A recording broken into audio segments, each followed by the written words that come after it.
তোমাদের চিঠিতেও কোথাও নাইট শিডিউলের কথা লেখা নেই, আমাদের চিঠিতেও লেখা নেই। শনিবার একদিকে যখন মুখ্যমন্ত্রীর সঙ্গে আন্দোলনকারী জুনিয়র চিকিৎসকদের বৈঠক দ্বিতীয়বারের জন্য ভেস্তে গেল, তখন অন্যদিকে আরজিকর কাণ্ডে তদন্তে এলো চাঞ্চল্যকর মোড়। চিকিৎসককে ধর্ষণ ও খুনের ঘটনাতেও এবার আরজিকর মেডিকেলের প্রাক্তন অধ্যক্ষ সন্দীপ ঘোষকে গ্রেফতার করল সিবিআই। আগেই আর্থিক দুর্নীতি মামলায় তাকে গ্রেফতার করেছিল কেন্দ্রীয় তদন্তকারী সংস্থা।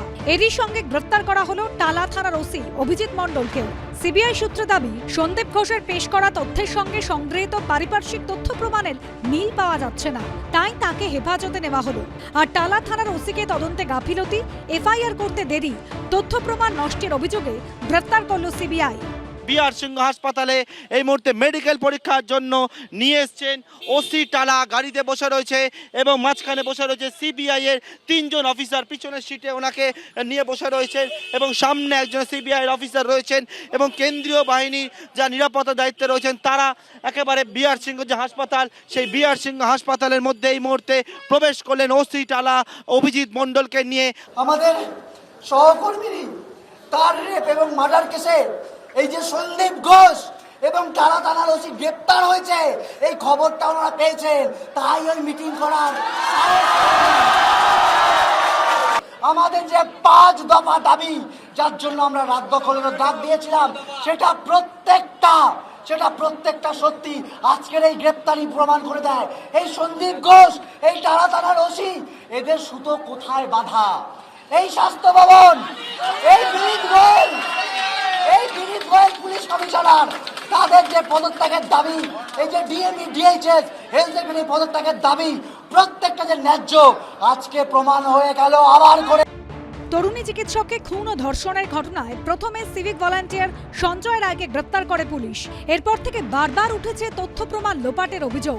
কেন দেরি করে এফআইআর দায়ের হলো, সেই প্রশ্ন বারবার উঠেছে।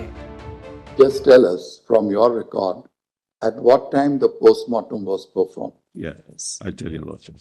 From your record. Yes. That is for the time being 6:10 to 7:10 p.m. in the evening. Yes, Correct. correct. When you are taking the dead body Yes. for the purpose of performing postmortem, Yes. is it a case of unnatural death or not? If it is not a case of unnatural death, why do you have to perform the postmortem? When you start performing the postmortem, that means it is a case of unnatural death. No doubt about it. Postmortem starts at 18:10 hours. Yes. It comes to an end at 19:10 hours. Yes. What was the idea in registering UD at 23:30 hours? That's the FIR, mother. That's not the UT. তদন্তের ক্ষেত্রে police প্রশাসনের ভূমিকা নিয়ে তীব্র ক্ষোভ প্রকাশ করেছিলেন বিচারপতি JB Pardiwala. The entire procedure Yes. which has been Your followed by your police, Yes. police of the state, it is something which at least I have not come across in 30 years of my. I know. Right. I appreciate it. But Manoj, the facts must be before your lordship's mind. That's the important thing. প্রধান বিচারপতি বলেন, সকাল 9:30টায় দেহ উদ্ধার হয় আর রাত 11:30টায় FIR দায়ের হয়। প্রায় 14 ঘন্টা পর এফআইআর। এটার কোনো যুক্তি খুঁজে পাচ্ছি না। কেন 14 ঘন্টা দেরিতে এফআইআর দায়ের হলো? এছাড়াও সেমিনার হলে অকুস্থলে অসংখ্য মানুষের ভিড় দেখেও প্রশ্ন উঠেছিল। এর ফলে তথ্য প্রমাণ লোপাট হয়নি তো? 22 আগস্ট সুপ্রিম কোর্টে সিবিআই এর তরফে দাবি করা হয়, তদন্তে সমস্যার সম্মুখীন হতে হচ্ছে। অপরাধের জায়গা আগের মতো নেই, তার চরিত্র বদল হয়েছে।